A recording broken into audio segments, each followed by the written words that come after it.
खिज़ां के मौसम के एक पुरसुकून और ठंडे दिन एक औरत सुबह सवेरे उठी ताकि अपने शौहर और 2 बेटों के लिए नाश्ता तैयार करे। नाश्ता करने के बाद बाप ने ऐलान किया कि वो अपने बड़े बेटे को घर के पीछे जंगल में सैर के लिए ले जा रहा है। इन्होंने दरिया में मछलियां पकड़ने का भी इरादा किया, जो घने जंगल के दरमियान बहता था। छोटा बेटा भी जाना चाहता था, मगर उसके वालिद ने कहा कि वो अभी बहुत छोटा है।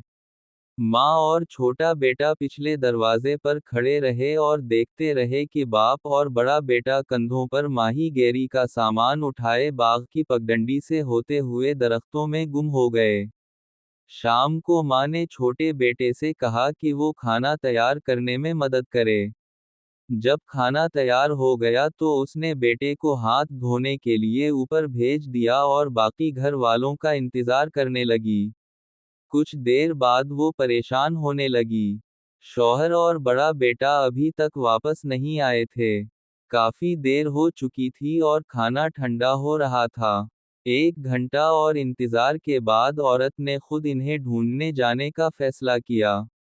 इसने पड़ोस में जाकर हमसाये से कहा कि वो इसकी गैर मौजूदगी में घर और इसके छोटे बेटे का ख्याल रखे।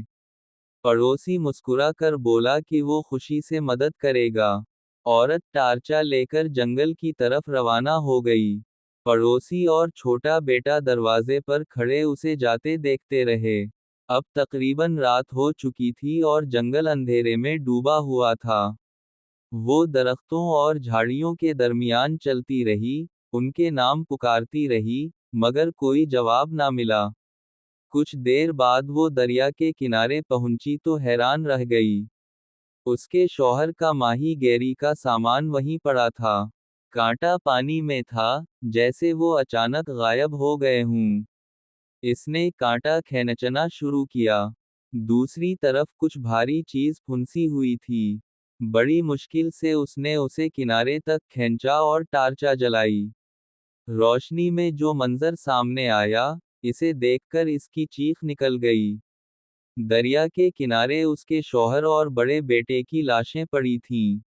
दोनों को एक साथ बांधा गया था और कांटा शौहर के मुंह में फंसा हुआ था। उनके चेहरे खून आलूद और जख्मी थे। उनके जिस्म चाकू से चीरे गए थे और मछलियों की तरह अंदर से खाली कर दिए गए थे। ये खौफनाक मंजर देखकर औरत तकरीबन बेहोश हो गई। वो खौफ से पागल होकर जंगल में दौड़ने लगी। दरख्तों से टकराती हुई वो भागती भागती घर पहुंची। बाग की पगडंडी पर दौड़ते हुए उसने देखा कि उसका छोटा बेटा ऊपर खिड़की से झांक रहा है।